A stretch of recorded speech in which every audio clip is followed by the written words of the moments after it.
आप सभी श्रोतागणों का एक बार फिर से स्वागत है मेरे चैनल रागनी सिंह में। आइए आज सुनते हैं जानी मानी लेखिका मालती जोशी जी द्वारा लिखी एक बहुत ही अच्छी कहानी जिसका शीर्षक है एक और देवदास। तो चलिए शुरू करते हैं कहानी एक और देवदास। सारी शाम जैसे रणचंडी मुझ पर सवार रही। पहले तो माली बाबा को बगीचे की दुर्दशा के लिए लताड़ा। वह बेचारा लाख गिड़गिड़ाता रहा कि सावन भादों की ऋतु में बाग में घास फूस तो होती ही रहती है, पर मुझे कुछ भी सुनने का होश न था। फिर शामत आई सुलेमानी की। वह शायद पगार की आशा में चढ़ाव के पास बैठी थी। उसकी बोझिल देह को अनदेखा करके मैंने कंपाउंड की गंदगी के लिए उसे जोरदार डांट पिलाई। फिर उसकी याचना भरी निगाहों की परवाह किए बिना ही जोरदार शब्दों में ऐलान कर दिया कि जब तक हॉस्टल का अहाता ठीक से साफ नहीं हो जाता, पगार नहीं मिलेगी। सीढ़ियां चढ़ते हुए याद आ गया कि मैंने खुद ही सुलेमानी से कह रखा था कि जचगी होने तक वह बच्ची को भेज दिया करे। नया आदमी रखने से उसके पैसे कटने का खतरा जो था। लेकिन यह बात याद आने से गुस्सा कम नहीं हुआ, बल्कि वह हर सीढ़ी चढ़ने के साथ बढ़ता ही गया। 9 नंबर के कमरे में लक्ष्मी हॉट वाटर बैग लेकर पड़ी थी। मुझे मालूम था पीरियड्स में वह लगभग बीमार पड़ जाती है। मैंने उसे लेटे लेटे ही कुछ पढ़ने का कड़े स्वर में आदेश दिया। अध्ययन कक्ष से गुजरते हुए कुछ लड़कियों को शरारत करने के लिए सजा दी। ईला को डांटा कि सर्दी जुकाम के बावजूद उसने स्वेटर क्यों नहीं पहना है। अपने कमरे में जाते हुए देखा गैलरी का बल्ब फ्यूज है। बस उल्टे पैरों लौटकर रजनी की खबर ले डाली। मैडम शाम से बिस्तर में लेटी कोई सस्ता रोमांटिक उपन्यास पढ़ रही थी। कुछ देर तो सुनती रही, फिर भरभरा कर रो पड़ी। पर हमेशा की तरह मैंने उसको सांत्वना नहीं दी, बल्कि पैर पटकते हुए अपने कमरे में लौट आई। सिर बुरी तरह भन्ना रहा था।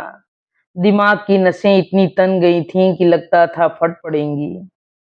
लगा कि एक दो नमूनों से और सामना हो गया तो आज सचमुच मुझे कुछ हो जाएगा। लेकिन सामना हुआ रामरती से। वह कमर पर हाथ रखे दरवाजे के बाहर मेरी प्रतीक्षा कर रही थी। मेरी कुर्सी पर आकर बैठते ही उसका फरमान छूटा, अपुन को जी अच्छा ना होई तो लेट न रहिए घड़ी भर।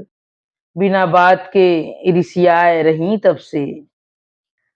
जैसे कोई फूले हुए गुब्बारे में सुई चुभा दे, रामरती की बात ने ठीक वही असर किया और मैंने निढाल होकर मेज पर सिर रख दिया। यहाँ सब पर शासन करने वाली मैं, पर यह 2 कौड़ी की नौकरानी मेरी बास बनी हुई थी। उसकी कड़ी और खरी बातों का मेरे पास कोई प्रतिवाद नहीं होता था, क्योंकि खुरदरे व्यक्तित्व के भीतर प्रवाहित होने वाली स्नेह की अंतः सलिला को मैं जानती थी। अब भी क्या उसने मुझे चैन से बैठने दिया। एक कप कॉफी के साथ एक टिकिया खिलाकर ही दम लिया। फिर बोली, मचिया में पौढ़िए तो हम मुर्दा भी दे ठीक से। उसके अत्याचारों से बचने का कोई उपाय न था। मैं चुपचाप बिस्तर पर आकर लेट रही। रामरती कटोरी में आंवले का तेल लेकर सिरहाने जमीन पर बैठ गई। उससे लाख बार कहा कि इस युग में इतना ज्यादा तेल कोई नहीं लगाता, लेकिन न तो उसे जमाने की परवाह थी, न मुझ में उससे बहस करने की शक्ति थी। और ईमानदारी की बात तो यह थी कि उसकी मालिश ने सचमुच दिमाग को बड़ी ठंडक मिलती थी। बस तापदायक होती थी तो उसकी जबान, जो अव्याहत रूप से चलती रहती। वह निरंतर हॉस्टल की लड़कियों को, यहाँ के शोर शराबे को, यहाँ के ढेर सारे काम को और मेरी लापरवाही को कोसती रहती। धीरे धीरे उसकी उंगलियों का जादू मुझ पर छाने लगा और उसका कर्कश स्वर दूर दूर होता चला गया। कब आंख लग गई पता ही नहीं चला। नींद जब खुली तो रात के 9 बज रहे थे। मुझे चादर उड़ाकर आमरती इधर-उधर हो गई थी। फिर भी मैंने उठने का खतरा मोल नहीं लिया। चुपचाप लेटी रही। शाम की सारी घटनाएं याद आने लगी। उन लोगों के करुण चेहरे आंखों के आगे घूम गए, जिन्हें मैंने बिना बात डांट दिया था। अपने ऊपर बड़ी ग्लानि हो आई। पता नहीं सबने मेरे बारे में क्या सोचा होगा। क्या रामरती की तरह वे भी समझ गए होंगे कि मेरा जी अच्छा नहीं है। क्या हो गया था मेरे जी को? दोपहर तक तो अच्छी भली थी। सुबह लड़कियों को गुड्डी दिलाने ले गई थी। दोपहर को रजनी के साथ ब्लू वेल्स में खाना लिया था। तीसरे पहर रामरती के हाथ की बढ़िया कॉफी पीकर पिछले महीने का हिसाब देख रही थी तभी। हाँ, तभी मैडम प्रिंसिपल का बुलावा आया। इतनी कोफ्त हुई थी। एक तो जुलाई महीने का हिसाब वैसे ही गड़बड़ रहता है। सुबह 5 लड़कियां होती हैं तो शाम के खाने तक 15 हो जाती हैं। फिर दूसरे दिन पता चलता है 2 लड़कियां हॉस्टल छोड़ रही हैं। उनके डिपॉजिट को एडजस्ट करते करते दम फूल जाता है। बड़ी मुश्किल से मन को एकाग्र कर पाई थी कि ये समन आ गया। मना करने का कोई सवाल ही नहीं था। रजिस्टर बंद कर चप्पल चटखाती हुई बंगले की ओर चल पड़ी। मैडम अकेली नहीं थी। मुझे द्वार पर ही झिझकते देखकर बोली, कम ऑन गीता, आओ तुम्हारा परिचय करा दूं। मिस्टर वाजपेयी, ये हमारी मेट्रन हैं, मिस गीता देसाई। और गीता, आप हैं मिस्टर वाजपेयी, डीएफओ। नमस्ते के लिए उठे हुए 2 जोड़ी हाथ और 2 जोड़ी आंखें जड़ होकर रह गईं। कितनी अच्छी बात थी कि मेरी उम्र 18 नहीं 38 थी। नहीं तो क्या उतनी निर्लिप्तता से कह पाती, मैडम हम लोग क्लास फेलो रह चुके हैं। सच? How nice! मैडम ने उत्साह में भरकर कहा और फिर बीसियों प्रसंग सुना डाले, जब उनकी पुराने परिचितों से यूं अकस्मात भेंट हो गई थी। सारे वक्त मैं टेबल क्लॉथ की कढ़ाई को मन पर उतारने का प्रयास करती रही। कमरे में तीसरे व्यक्ति की उपस्थिति को झुठलाती रही। पर मैडम को जल्दी ही होश आ गया। मैंने आपको बोर तो नहीं किया? उन्होंने अपनी चिरपरिचित मुस्कान के साथ पूछा और फिर एकदम ऑफिशियल टोन में आकर बोली, अब काम की बात हो जाए। गीता, मिस्टर वाजपेयी अपनी बेटी को हमारे यहाँ रखना चाहते हैं। लेकिन मैडम हमारे यहाँ जगह, मैंने प्रतिवाद करना चाहा। मुझे मालूम है, लेकिन we must treat it is a special case. अभी अप्रैल में ही इस लड़की की माँ का देहांत हो गया है। मिस्टर वाजपेयी अक्सर टूर पर रहते हैं। लड़की को अकेले तो घर पर नहीं छोड़ा जा सकता ना। ओह सो सैड। मैंने सांत्वना में कुछ और भी कहना चाहा, पर शब्द ही नहीं मिले। बुत बनी बैठी रही। मैडम शायद चाय को कहने के लिए भीतर गईं। मैं भी उनका अनुसरण करना ही चाह रही थी कि कमरे की चुप्पी को तोड़ता एक प्रश्न आया, गीता, आज कितने अरसे के बाद मिले हैं ना हम लोग? 19 वर्ष बाद, मैंने क्लर्की लहजे में जवाब दिया। तुम जरा भी नहीं बदली। बदलना मेरा स्वभाव भी नहीं है। मैं लेकिन एकदम बूढ़ा लग उठा हूं ना। तुमने एकदम पहचान लिया, वही आश्चर्य है। एक बार अच्छी तरह पहचान लेने पर सहसा भूल नहीं पाती मैं। इस बार गहरी चुप्पी, फिर थरथराता प्रश्न आया, अब तक नाराज हो? अब मैं किसी से नाराज नहीं होती, मैंने ठंडे स्वर में जवाब दिया। लंगड़ा कर चलने वाली बातचीत वहीं रुक गई। डीएफओ वाली मुद्रा बनाकर उसने टाइम्स उठा लिया। मैं फिल्म फेयर के पन्ने पलटने लगी। मैडम किचन से लौटी तब हम दोनों इसी तरह शिष्ट संयत नजर आ रहे थे। चाय के बाद फॉर्म भरने का कार्यक्रम प्रारंभ हुआ। नाम कुमारी बांसुरी वाजपेयी, पिता का नाम प्रकाश नारायण वाजपेयी। कागज पर खरखराने वाली कलम जैसे मेरे कलेजे को चीरती चली गई। उन दिनों की याद हो आई जब यही नाम प्रकाश स्तंभ की तरह जीवन सागर के तट पर खड़ा था। इन्हीं अक्षरों में लिखे अनगिनत पत्र आज भी मेरी रेशमी रुमाल में बंधे संदूक की तलहटी में पड़े हैं। कितनी बार रातों को रामरती की आंख बचाकर उनका पारायण किया है। ये पत्र उन्हीं हाथों के लिखे हुए थे जो कभी मेरे लिए आकाश के सितारे तोड़ लाने का दम भरते थे। आज वही हाथ लड़की के लिए एडमिशन फॉर्म। अभी आप ये 250 डिपॉजिट कर लीजिएगा, बिल आने पर हम लोग देख लेंगे, मुझसे कहा जा रहा था। मैंने स्वप्निल गीता को परे धकेल दिया और एक चुस्त मेट्रन की तरह रसीद लिखने बैठ गई। सारी औपचारिकताओं के बाद मेहमान विदा लेने को हुए। उन्हें बाहर तक छोड़ आने का भार मुझ पर सौंपा गया। गाड़ी में बैठते हुए उसने कहा, मैं बसु के लिए बहुत चिंतित था। मेरा हेड क्वार्टर भी यहाँ नहीं है, कोई लोकल गार्जियन भी नहीं दे सकता। लेकिन तुम यहाँ हो, अब मुझे कोई फिक्र नहीं रहेगी। इतनी देर तक सुलगता हुआ मन जैसे भक्त से जल उठा। क्या कहने हैं जनाब के, सोच रहे हैं गीता बाहें फैलाकर खड़ी है उनकी लाडली के स्वागत के लिए। हिप्पोक्रेट। तब से सारी शाम मानो मुझ पर चंडी सवार हो गई थी। सुबह मैं देर तक सोती रही, किसी के डिस्टर्ब करने का सवाल ही नहीं था। रामरती के होते यमराज भी मेरी देहरी नहीं लांघ सकते थे। लड़कियां बेचारी क्या हिम्मत करती। रजनी को बुलाकर बता दिया था कि एक नई एंट्री होने वाली है, वही सोच समझकर किसी कमरे में जगह कर दे।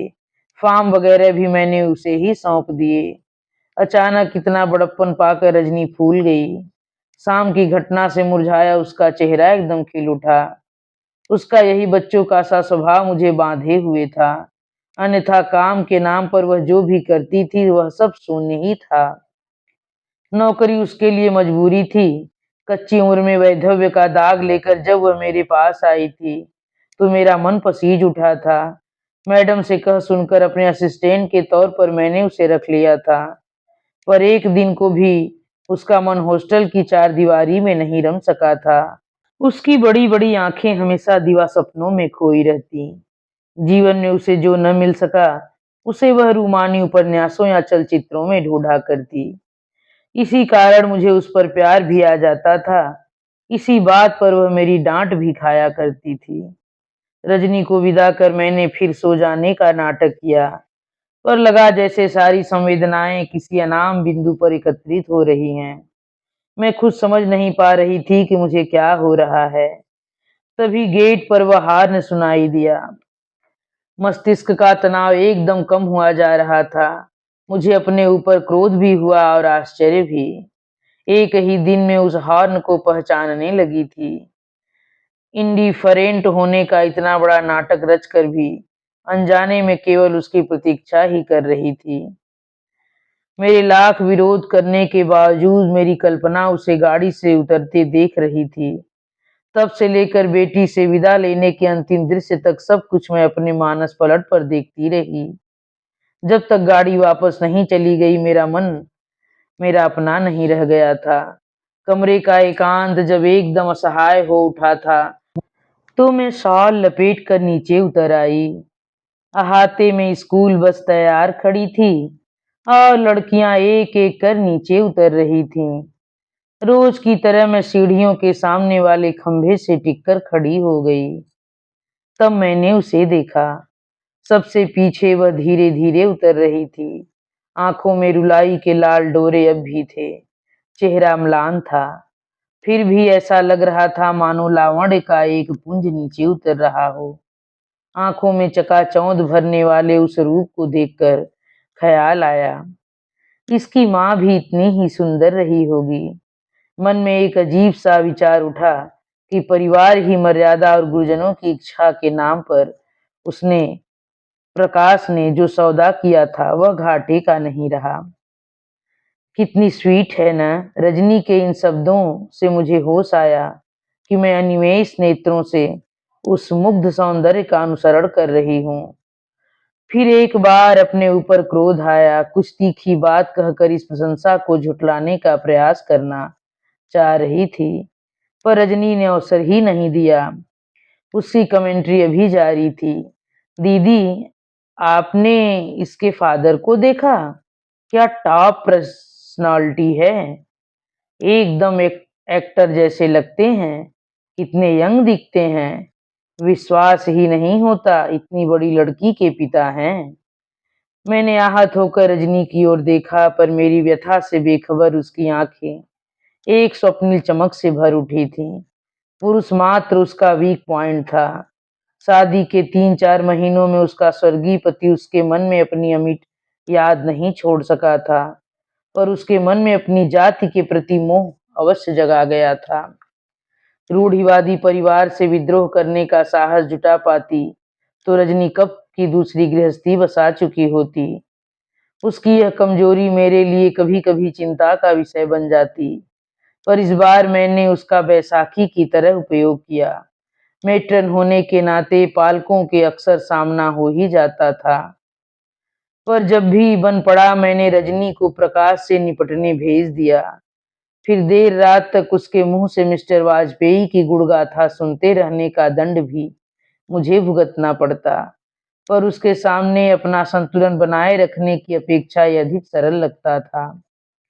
वह अक्सर आता, कुछ तो हम लोगों के व्यवहार में सौजन्य और सहानुभूति का पुट था, कुछ उसे अपने पद का अभिमान था, शायद मुझसे परिचित होने का एहसास भी था। इसीलिए वो अक्सर हॉस्टल के नियमों को ताक पर रखकर ही आता। जब जी होता बेटी को 2-4 दिन के लिए लिवा जाता। रजनी से यह आशा करना व्यर्थ था कि वह उन्हें इस व्यवहार का अनौचित्य समझा सकेगी। यह कठोर कर्तव्य आखिर एक दिन मुझे ही करना पड़ा। एक शाम करीब 7 बजे ही वह आ धमका। रजनी की उत्सुक आंखों को अनदेखा करके मैंने ही उसे रिसीव किया। देखिए मिस्टर वाजपेयी, मैंने छूटते ही कहा, हमारे यहाँ मिलने वालों के लिए एक खास दिन, खास समय नियत है। घर जाने के भी कुछ नियम हैं। इनमें अगर हम बार-बार ढील देने लगेंगे तो हमारे अनुशासन में बड़ी गड़बड़ी आ जाएगी। देखो गीता, उसने मेरी औपचारिकता की परवाह किए बिना कहा, तुम्हें मालूम है मैं टूरिंग ड्यूटी वाला आदमी हूँ। तुम्हारे और मेरे टाइम टेबल में हमेशा फर्क बना ही रहेगा। इसलिए ये रूल्स और रेगुलेशंस तुम मुझे मत सुनाया करो। तुम अच्छी तरह जानती हो, उससे मिलने मुझे ही आना होता है। उसकी माँ होती तो मैं इतनी चिंता न भी करता। और फिर एक तीखी हंसी के बाद बोला, माँ होती तो इस नरक जैसी रॉटन जगह में वह आती ही क्यों। इतनी खीज हो आई, पता नहीं उसके गहरे आत्मविश्वास पर या उसकी पत्नी के उल्लेख पर या छात्रावास की आलोचना पर मेरा मन आपे में नहीं रहा। बहुत ही सख्त स्वर में मैंने जवाब दिया, I am sorry about her mother, लेकिन देखिए यहाँ जो भी आता है हर एक की अपनी प्रॉब्लम्स होती है। नहीं तो घर छोड़कर कोई इस नरक में नहीं आता, इसलिए नियम सबके लिए एक सा ही है। उसने विस्मित होकर व्यथित होकर मुझे देखा, फिर एज यू प्लीज कहता हुआ कुर्सी से उठकर खड़ा हुआ। दरवाजे तक पहुंचकर कुछ देर ठिठका, फिर बोला, काश तुम समझ पाती उस बड़े से बंगले में अकेले रात गुजारना क्या होता है। इतने इतने दिनों के बाद लौटता हूँ तो वह खाली घर मुझे काटने दौड़ता है, इसलिए पहले सीधा यहाँ आता हूँ। लड़का उतनी दूर पवई में है, बार बार घर आ भी नहीं सकता, और उसके होने पर भी घर में वह रौनक कहाँ आ पाती है। लेकिन तुम इतनी भी मेहरबानी नहीं कर सकती, ठीक है।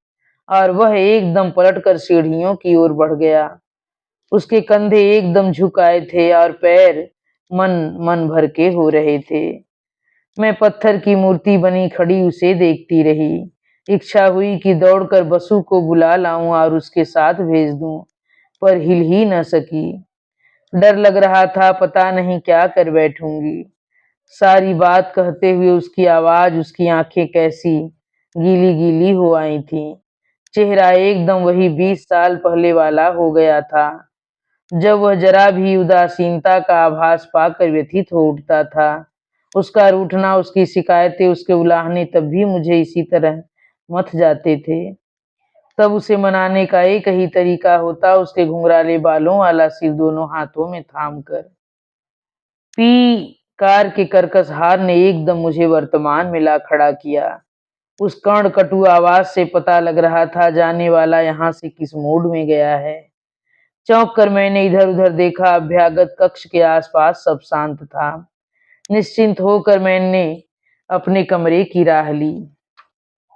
ऊपर जाकर देखा बांसुरी अपलक आंखों से सड़क को निहार रही है। उसकी उदास मुद्रा देखकर अपने आप पर ग्लानि हो आई। मेरे कारण आज उसकी पिता से भेंट नहीं हो पाई थी। आखिर इतना कठोर बनने की क्या जरूरत थी? मन हुआ उसे सांत्वना दूं, पर डर हुआ पता नहीं क्या कह बैठूंगी, क्योंकि जब भी इस लड़की के लिए सहज ममता उमड़ी है, मन की देहरी पर खड़े होकर किसी ने बार बार कहा, तुम यहाँ हो गीता। अब मुझे वसु की कोई चिंता नहीं रहेगी। तब एक अजीब सी जिद हुई इस विश्वास को झुठलाने की। ममता का स्रोत वहीं सूख गया और सारा लहजा ही एकदम सख्त हो उठा। कमरे में रामरती कपड़ों पर प्रेस कर रही थी। उसी से जाकर कहा, सुनो, जाकर बसु को जाकर समझा दो। आज पिताजी जरा जल्दी में थे, इसी से मिल नहीं पाए। अगली बार जरूर मिलकर जाएंगे। ऐसे कामों के लिए रामरती के उत्साह का अंत नहीं होता। पता नहीं कैसे और कब वह सबकी मौसी बन बैठी है। इस बार भी जो गई तो पूरा आधा घंटा बिता कर लौटी। तब तक मैं 3 साड़ियां प्रेस कर चुकी थी। तुम भी अजीब हो, जहां जाती हो चिपक कर रह जाती हो। जानती नहीं हो क्या कि यह लड़कियों के पढ़ने का समय है? मैंने चिढ़कर कहा। लेकिन उसने बड़ी स्थितप्रज्ञता से अपना काम फिर शुरू कर दिया, जैसे इस बीच कुछ हुआ ही न हो। फिर कुछ देर बाद धीरे से बोली, हमका तो ये बिटिया पियार लागत है। पियार लगने लायक है ही, मैंने कहा। तो आप रिस्क क्यों रहती हैं हमेश? मैंने आश्चर्य से पूछा। और लड़किन तो आप लड़िया के बतरात रही, पर ई बंसरी संग तो हम आपको कबहू न देखे हुई। मैं तो स्तब्ध रह गई। क्या रामरती की तीखी नजरों से मैं अपने आप को बचा नहीं सकी हूँ? यह महामाया पता नहीं कितना और क्या क्या जान गई हैं। लेकिन थोड़ा दिमाग पर जोर देने से समझ में आ गया कि अचरज की कोई बात नहीं थी। रामरती की तो खैर बात ही अलग थी। मेरा यह अजीब सा आचरण छात्रावास की लड़कियों से भी छिपा हुआ नहीं था। पता नहीं कैसे उन नन्हे नन्हे मस्तिष्कों में यह बात बैठ गई थी कि बसु को दीदी की नजरों से बचाना ही है। वे एक चक्रव्यूह सा बनाकर उसकी रक्षा करती। कोई उसकी यूनिफॉर्म प्रेस कर देती, कोई उसके बिस्तर की सलोटे ठीक करती, कोई उसके होमवर्क में मदद देती, तो कोई उसे सुबह सवेरे जगाने के लिए पहुंच जाती। उसकी किसी भी गलती को अपने ऊपर लेने के लिए उसकी सहेलियों में होड़ सी लगी रहती। जितनी ही दृढ़ उनकी व्यूहरचना होती, अपने अधिकार के बल पर मैं उतनी ही निर्ममता से छिन्न भिन्न कर देती। मेरी अनुशासन प्रियता उस समय सीमा लांघ जाती और उन लोगों के असहाय चेहरे देखने में मुझे एक आसुरी आनंद आता। रात के एकांत में जब दिन भर की घटनाओं को याद करती तो मन एक रिक्त अवसाद से भर उठता था। तब दिन भर का कहा सुना किसी जादू से पूंछ डालने की इच्छा होती, पर पछतावे की यह बदली सुबह की पहली किरण के साथ ही पता नहीं कहाँ बिला जाती थी। मन जैसे कमर कसकर फिर मैदान में आ डटता। जिसे एकदम निगलेक्ट करने का सोच बैठी थी, वही आठों पहर चिंतन का विषय बन गई थी। एक पल को भी मुझे उसकी उपस्थिति नहीं भूलती थी। शायद यही मेरी खीस का कारण था। उस निरीह जीव के बहाने जैसे मैं अपने आप से ही लड़ती रही थी। रामरती की सीधी सपाट बात ने मुझे अपनी ही आंखों से गिरा दिया। अपने कल्चर्ड व्यक्तित्व के भीतर मैंने झांक कर देखा, वहां एक ईर्ष्यालु विचारहीन औरत बैठी हुई थी।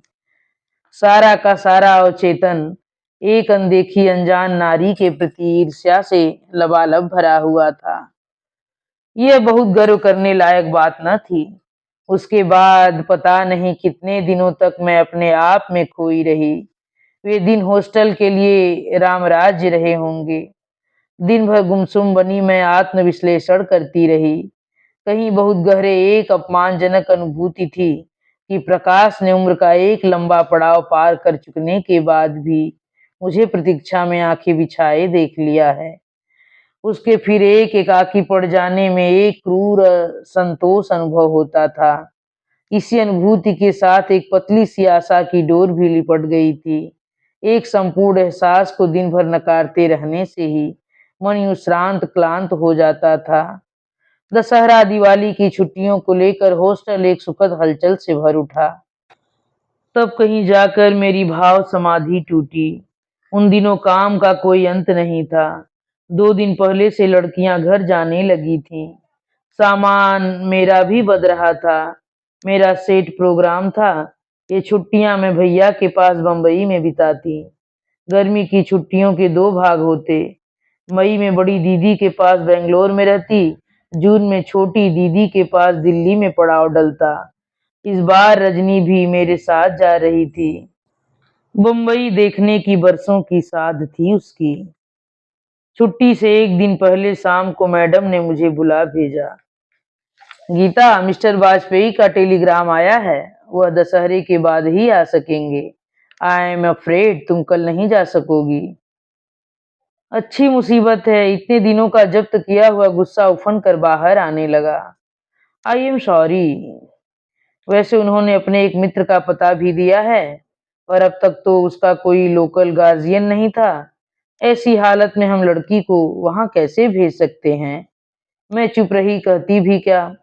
तुम रिजर्वेशन की चिंता मत करो, उसका जिम्मा मेरा रहा। मैडम ने सांत्वना दी।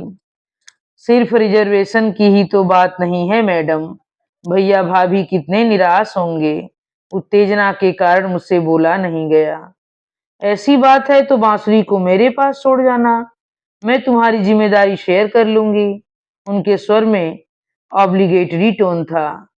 फिर विषय बदलती सी बोली, यह बताओ गीता, भैया भाभी कभी और भी तुम्हारी राह देखते हैं या सिर्फ इन्हीं छुट्टियों में तुम्हारी याद आती है? जी, मैं आपका मतलब नहीं समझी। मतलब तो बिल्कुल साफ है। ये बधे बधाए दिनों में बधे बधाए लोगों के यहाँ जाकर टिकना, क्या इसी को जिंदगी कहते हैं? कहीं तो कोई घर ऐसा होना चाहिए जहां आदमी जब चाहे जितना जाए चाहे जाकर रहे।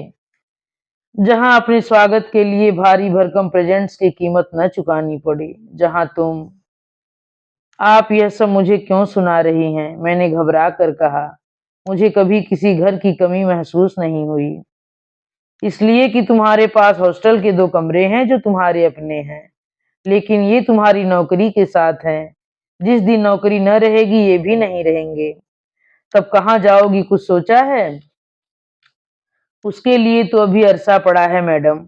अभी से क्यों परेशान हुआ जाए? मैंने पीछा छुड़ाते हुए कहा। पागल हो? जब सोचने की फुर्सत पाओगी तब बहुत देर हो चुकी होगी। गीता माय डार्लिंग, समय रहते ही सोचना चाहिए। उन्होंने मेरे कंधे थपथपाकर कहा। मुझे तो रुलाई सी छूटने लगी।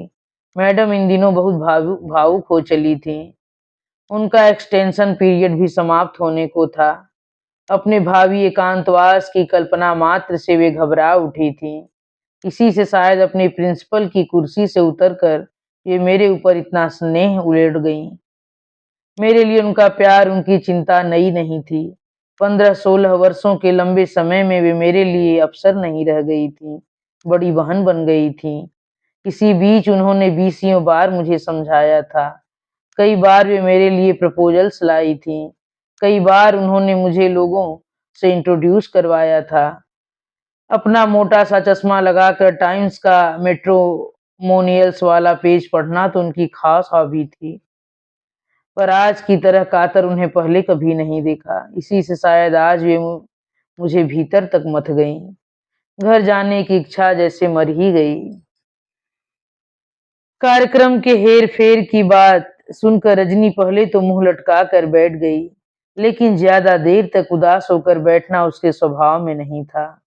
उसने लोकल पेपर उठाकर सिनेमा वाला पेज अच्छी तरह देख डाला। फिर किसी सहेली के यहाँ 2 दिन रहने की परमिशन लेकर चली गई। शाम तक हॉस्टल का अहाता रिक्शों और तांगों का स्टैंड नजर आता रहा। मोटर के तेज हॉर्न के बीच टाटा और बाय बाय की महीन आवाजें भी गूंजती रहीं। मैं सबको विदा करके ऊपर आई, कमरे में देखा तो 2 बिस्तर लग रहे हैं। यह दूसरा बिस्तर किसके लिए है रामरती? रजनी दीदी तो शहर में ही रहेंगी आज, मैंने कहा। ई तो बंसरी केर बिछौना है, सारी अटारी तो भुतहासी लागत ही, अकेली कैसे के परई हैं वहां। सच तो मैं बांसुरी की बात ही भूल गई थी। इस निःशब्द हवेली में वह मेरे साथ इस कमरे में सोएगी, यह कल्पना कैसी तो लगी। वैसे यह बात नई नहीं थी, ऐसा कई बार हुआ है। कई लड़कियां हॉस्टल में एडजस्ट होने तक यहीं सोती रहीं। पर यह लड़की, मुझे तो उसके साथ खाने की मेज शेयर करने में भी संकोच हो रहा था। वह भी उतनी ही सहमी हुई थी। पर रामरती के होते मुझे इतना परेशान होने की जरूरत नहीं थी। हमेशा की तरह संभाषण का सारा भार उसने अपने ऊपर ले लिया था। खाना तो जैसे तैसे खा ही लिया। रात लेकिन बड़ी देर तक नींद नहीं आई। सिर्फ 2 हाथ की दूरी पर उसकी बेटी लेटी है, यह एहसास ही बेचैन किए हुए था। पिछले पहर आंख लगी भी तो अजीब अजीब सपने आते रहे। कभी देखा गेस्ट रूम में खड़ा हुआ प्रकाश अपने अकेलेपन की दुहाई दे रहा है, और मैं कह रही हूँ बस इतने में ही घबरा गए। यहाँ तो सारी जिंदगी अकेले काट दी है। भीड़ के बीच का अकेलापन पूरे 19 बरस झेला है। पर मैंने तो कभी इस तरह चीख पुकार नहीं मचाई। कभी देखा मैडम का सारा सामान ट्रक पर लद चुका है, लेकिन वे कुर्सी पकड़ कर बैठ गई हैं और चीख रही हैं, यह मेरा घर है, मैं इसे छोड़कर नहीं जाऊंगी, आई से गो अवे। कभी देखा कॉलेज कैंपस में गुलमोहर के पेड़ों के नीचे बैठी हूँ। दोपहर से शाम हो चली है और उसका कोई पता नहीं है। तभी कोई आकर कहता है, तुम्हें मालूम है उसने किसी और लड़की से शादी कर ली है, और सारा वातावरण एक अट्टाहट से गूंज उठता है। मैं घर की ओर भागती हूँ, पर वह हंसी जैसे पीछा ही नहीं छोड़ती। हर सपने के बाद जब भी आंख खुली, मैं पसीने से नहा उठी थी। आखिर मैं चादर फेंक कर उठ बैठी। सिर इतना भारी हो रहा था। घड़ी में देखा 5 बजने में कुछ ही देर थी। दबे कदमों से चलकर सीधी बाथरूम पहुंच गई। नल आ चुके थे, शावर के नीचे देर तक बैठी रही। तब कहीं जाकर सिर हल्का हुआ। कमरे में लौटी तो देखा बांसुरी अब भी सो रही थी। अपने बिस्तर पर बैठकर बाल सुलझाती हुई मैं उसे निमेष देखती रही। अपनी गुलाबी नाइटी में एकदम 10-12 साल की लग रही थी। नींद में बेसुध उसका चेहरा मुझे कमल सा लग रहा था। सोते हुए भी उसके मुख पर एकदम उदास छाई थी। एकाएक मन में एक हाहाकार सा उठा। यह प्यारी सी बच्ची कभी मेरी भी हो सकती थी। शायद यही कसक इतने दिनों में से मुझे सालती रही थी। आज के ब्रह्मा मुहूर्त में मैंने उसे बेझिझक स्वीकार कर लिया।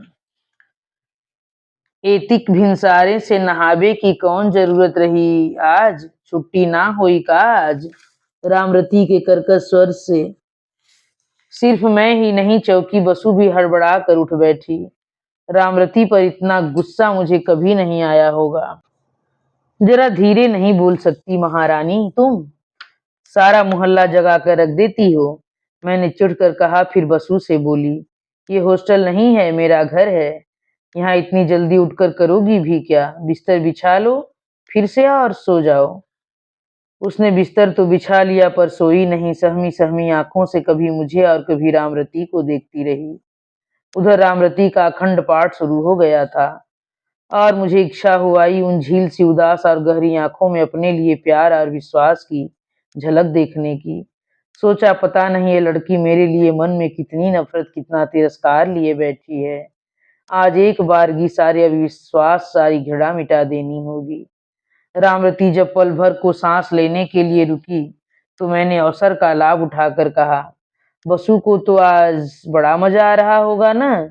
दीदी को भी डांटने वाला कोई हॉस्टल में है? अच्छा सच बताना, इतनी बुरी तरह तो मैं भी तुम लोगों को नहीं डांटती हूँ ना? उसने संदिग्ध होकर मेरी ओर देखा, पर मेरी आंखों से फूटती हंसी की किरणों से वह अनछुई न रह सकी। दूसरे ही क्षण उसका चेहरा एक शर्मीली मुस्कुराहट से भर उठा। इस पहली विजय के बाद उसका संकोच, उसकी झिझक दूर करने में मुझे जरा भी समय नहीं लगा। रामरती जब सुबह की पहली चाय बनाकर लाई, तब बसु मेरे बिस्तर पर बैठकर मेरे बाल सुलझा रही थी। मम्मी की डेथ के बाद आज मैं किसी के बाल सुलझा रही हूँ, उसने कहा था, और मेरा सारा शरीर पल भर को जैसे काठ हो गया था। तुम्हारी मम्मी के बाल भी? जी, इतने ही लंबे थे, पर सुनहरे थे। बीमारी में सारा शरीर सूख गया था, पर बालों में कोई फर्क नहीं आया था। इतने उलझ जाते थे, काटते हुए उन्हें कितनी तकलीफ होती थी। फिर किसी दिन उन्होंने कैंची नहीं लगाने दी। तुम्हारी मम्मी क्या बहुत दिन बीमार रही बसु? कहाँ, सिर्फ 2 ही साल तो, जबकि डॉक्टर साहब कह रहे थे कि इस तरह के मरीज बरसों निकाल देते हैं। डॉक्टर साहब कह रहे थे, बीमारी से इतनी परेशान हो गई थी कि उनमें जीने की इच्छा ही मर गई थी। फिर दवाइयों से क्या होता है? मेरे बालों को सहलाते हुए उसके हाथ रुक गए। मैंने मुड़कर देखा, उसकी आंखें डबडबा आई थीं। विषय बदलने के लिए उसकी ठोड़ी उठाकर मैंने कहा, बहुत सुंदर थी न वे, एकदम तुम्हारी तरह। उसकी गीली आंखों में एक चमक आ गई। मैं बाप रे, मैं तो उनके सामने कार्टून ही लगती थी। मेरे पास उनकी फोटो है, देखेंगी आप? वह कूदकर पलंग से उतर पड़ी। अपनी अटैची खोलकर उसने एक बड़ा सा एल्बम निकाला। इस करीने से उसे निकाला, इस अंदाज से उसे मेरी गोद में रखा जैसे वह कोई पूजा की वस्तु हो। पहले ही पेज पर उसके माता-पिता की बड़ी-सी फोटो थी। बांसुरी की मम्मी बहुत सुंदर थीं या नहीं, मैं निर्णय ही न कर सकी, क्योंकि वहाँ उसके पिता की बगल में तो मैंने अपनी ही छवि देखी थी। आने वाले हर पेज पर जैसे मैं ही जाकर बैठ गई थी। हर चित्र के साथ उसकी कमेंट्री चल रही थी। झील में, पहाड़ पर, लॉन में, टेरेस पर, बच्चों के साथ, कुत्तों के साथ, मित्रों के बीच, परिवार के साथ, सब ओर मैं ही छाई हुई थी। वह मेरी ही गृहस्थी का खाका था जिसमें रंग कोई और भर गया था, और मेरा देवदास हर हाल में उतना ही खुश नजर आ रहा था जितना वह अपनी पारों के साथ होता। कितने दिनों बाद यह नाम जेहन में आया था। सेकेंड ईयर में छुट्टियों के बाद जब पहली बार क्लास में पाँव रखा था तो पारो आ गई, लॉन्ग लीव पारो। किनारों से क्लास गूंज उठी थी। इतनी घबरा गई थी मैं, बाद में देखा हजरत हमारे विरह में दाढ़ी बढ़ाए, बाल बिखराए, आंखों में जागरण के लाल डोरे लिए अच्छे खासे देवदास बन बैठे हैं। तब से यही नाम चल पड़ा था। प्रकाश की शादी की बात सुनकर यही सारे लोग मुझे सांत्वना देने के लिए दौड़ पड़े थे। उनके दुख का, उनके रोष का अंत नहीं था। तब सूखी हंसी के साथ मैंने ही उन्हें समझाया था, देवदास और पारो की कहानी कभी सुखांत हुई है भला? उस जन्म में पारो ने अनचाही गृहस्थी का बोझ ढोया था। इस बार सजा देवदास को भुगतने दें। लेकिन कहाँ, जरा भी तो ऐसा नहीं लगा कि बोझ अनचाहा था। उसके दाम्पत्य जीवन का सारा चित्रपट मेरी आंखों के सामने था। कहीं भी तो कोई ऐसी सेंध नहीं थी जहां से होकर मेरी याद झांक सकती। एल्बम लौटाते हुए मन एकदम सूना सूना लग उठा था। उस खालीपन को भरने के लिए मैंने कुछ देर को अपना बचपन फिर से ओढ़ लिया। नवरात्रि के मेले में दिन भर चाट खाती फिरी, कभी बिजली के झूले का आनंद लिया, कभी पासे फेंक कर भाग्य आजमाया, कहीं बंदूक से गुब्बारे फोड़ने की कोशिश की, कहीं भीड़ में घुसकर मौत का कुआं देखा। दशहरे के दिन दोपहर में होटल में फीस्ट ली, शाम को रावण को जलते देखा, आतिशबाजी का प्रदर्शन भी नहीं छोड़ा। 2 ही दिन में हाफ गई मैं, शरीर और मन दोनों ही थककर चूर हो गए।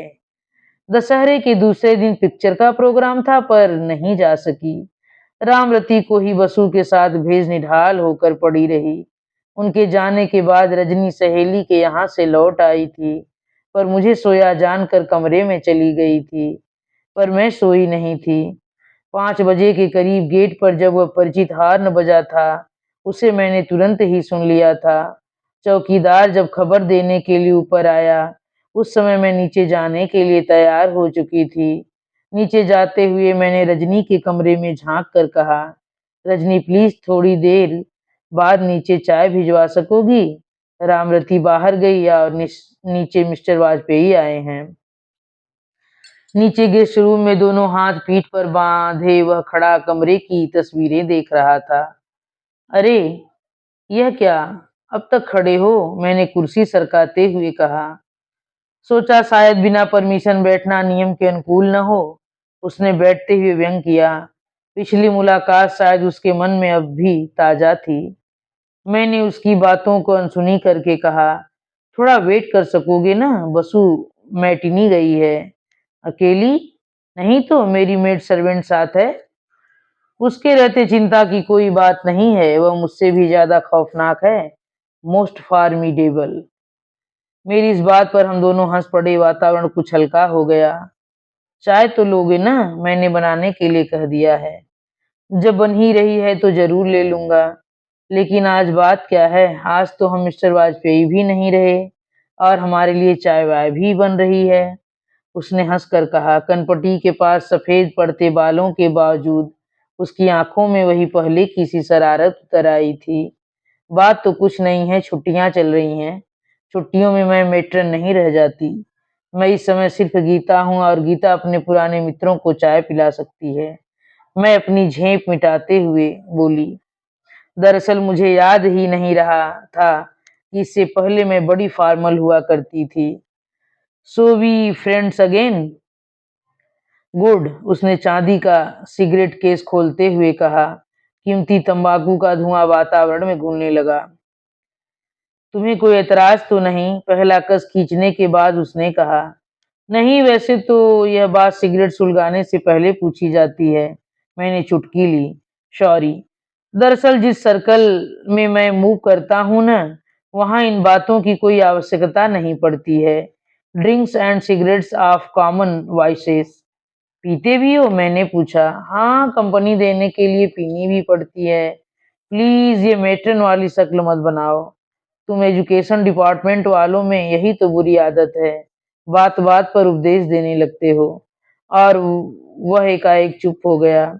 उसकी दृष्टि का अनुसरण करते हुए मैंने मुड़कर देखा। रजनी खुद चाय लेकर आ रही थी।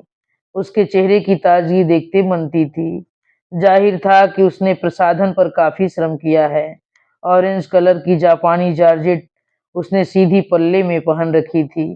पिछले दिनों सत्यकाम उपहार आदि फिल्म देखने के बाद रजनी को यह स्टाइल बहुत भा गई थी। अपने छोटे लेकिन घने बाल उसने बड़ी बेतरतीबी से पीठ पर फैला रखे थे। उस बेतरतीबी में एक खास अंदाज था। चाय की ट्रे भी काफी सजी हुई थी। उसकी पाक कला के एक दो नमूने भी उसमें मौजूद थे। प्यालों की संख्या देखकर समझ गई कि वह खुद भी यहीं बैठकर चाय पीने का इरादा रखती है। बैठो। अपने को जब्त करते हुए मैंने कहा। चाय में शक्कर कितनी डालूं? मैंने प्रकाश से पूछा। वह चौंका। रजनी को पलक निहारती उसकी आंखें मुझ पर आकर टिक गईं। उसकी वे आंखें, उफ! क्या था उन आंखों में?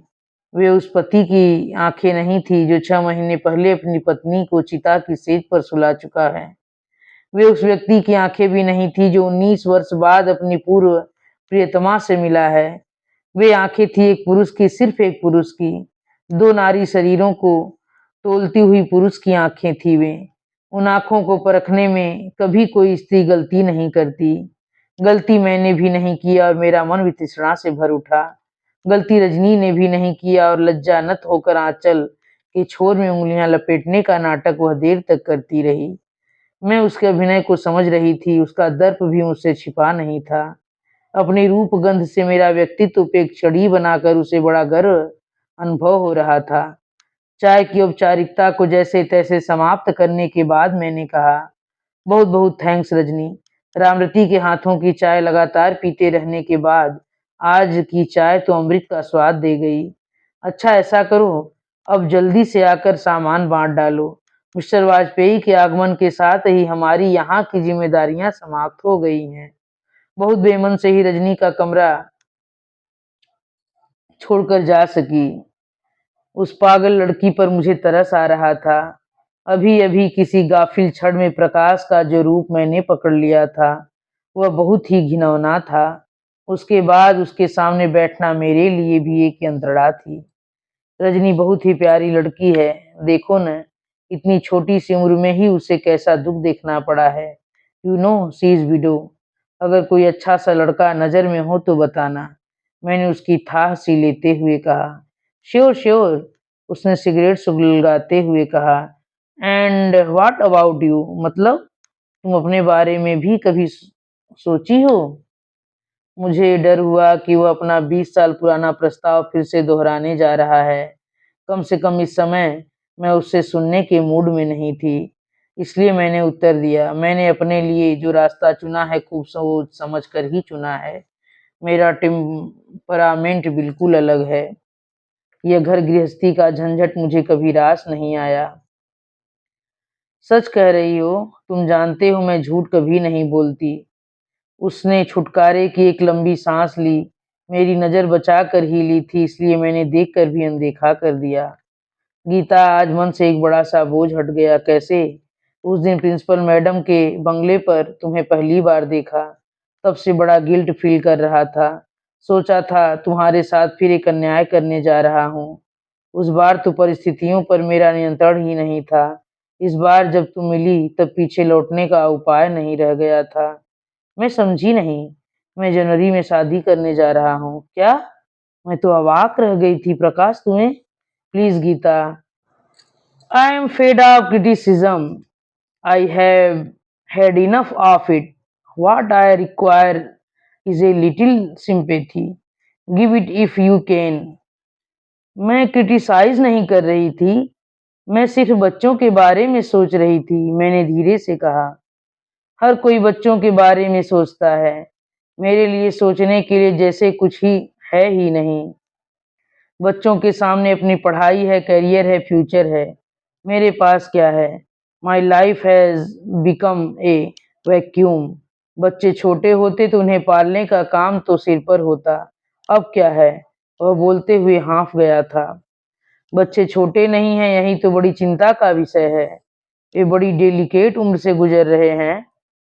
शादी करने के लिए मैं मना नहीं करती, but don't you think it is bit early? शायद, लेकिन जरा मेरी ओर भी तो सोच कर देखो। बच्चों ने अपनी माँ को अभी सिर्फ 6 महीने पहले खोया है, लेकिन अपनी पत्नी से बिछुड़े तो मुझे 2 साल से ज्यादा हो गए। प्रकाश, चीखो मत गीता। सच हमेशा चौंका देने वाला होता है, इसलिए बहुत कम लोग सच बोलने की हिम्मत कर पाते हैं। मेरा दोष सिर्फ यही है कि मैं ईमानदारी से स्वीकार करता हूँ कि मैं साधु महात्मा नहीं हूँ, एक साधारण सा इंसान हूँ। तुम चाहो तो मुझे एक कमजोर इंसान कह सकती हो। और अब प्रश्न सिर्फ मेरा ही तो नहीं है, एक और जिंदगी भी तो जुड़ी है मुझसे। For how long she has to wait. अरे हाँ, मैं तो पूछते पूछते ही रह गई, कौन है वह? क्या नाम है, जान सकती हूँ? मैंने बात का रुख मोड़ते हुए कहा। उसके चेहरे का क्रोध पता नहीं कहाँ खो गया, स्वर में उत्साह सा भर उठा। बोला, उसका नाम इंदु है, डॉक्टर इंदु मखीजा। वह हमारी नेक्स्ट नेबर है। रमा की, आई मीन बसु की मम्मी की बीमारी में she was a great help. उसकी डेथ के बाद तो बच्चों को उस पर ही छोड़ दिया था मैंने। बच्चे भी उसे बहुत चाहते हैं।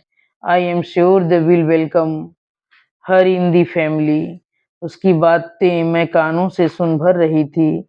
अपनी कल्पना में मैंने साफ देख लिया था कि इस प्रलय के बीज उसकी पत्नी के जीवन काल में ही पड़ गए थे। बसु ठीक ही कह रही थी। मम्मी की जीने की इच्छा ही मर गई थी। इतने वर्षों तक रूप और यौवन का अर्घ देकर भी जो पति के मन को बांध नहीं पाई थी, वह किस विश्वास के सहारे मौत से संघर्ष करती। चली गई बेचारी। और ये आदमी 19 वर्षों के भरे पूरे विवाहित जीवन की स्मृतियों को पत्नी के साथ ही चिता पर चढ़ा आया। इधर मैं कॉलेज के उन मुट्ठी भर स्वप्निल क्षणों पर ही अभिमान किए बैठी रही। अपनी बेवकूफी पर मुझे आप ही तरस आ रहा था। प्रकाश बार बार आश्वस्त होना चाह रहा था कि उसने मुझ पर फिर से कोई अन्याय नहीं किया है। मैं उसे हर बार विश्वास दिला रही थी कि मेरे कारण वह अपने कॉन्शस को तकलीफ न दे। उसे लेकर मन में अगर कोई कमजोरी थी भी, तो वह समय के गर्भ में खो गई है। और मैंने झूठ नहीं कहा था। जिस प्रकाश से मैंने प्रेम किया था वह सचमुच कहीं खो गया था। उसकी धुंधली सी परछाई मेरे संदूक में रेशमी रुमाल में लिपटे पत्रों में सुरक्षित थी। सामने कुर्सी पर बैठा हुआ मिस मखीजा का गुणगान करने वाला व्यक्ति बसु की मम्मी का पति था। इसी अनदेखी अनजानी नारी के प्रति कभी मन में ईर्ष्या की एक लहर सी उठ जाती थी, पर इस क्षण सहानुभूति का सैलाब उमड़ रहा था। और मालती जोशी जी द्वारा लिखी यह खूबसूरत कहानी यहीं पर समाप्त होती है। आप सभी श्रोतागणों से मेरा एक बार फिर से विनम्र अनुरोध है कि मेरे द्वारा बोली जाने वाली कहानी अगर आप लोगों को पसंद आए तो कृपया चैनल को सब्सक्राइब, वीडियो को लाइक और कमेंट करके अपने विचार, अपने सुझाव ज़रूर दीजिए। धन्यवाद।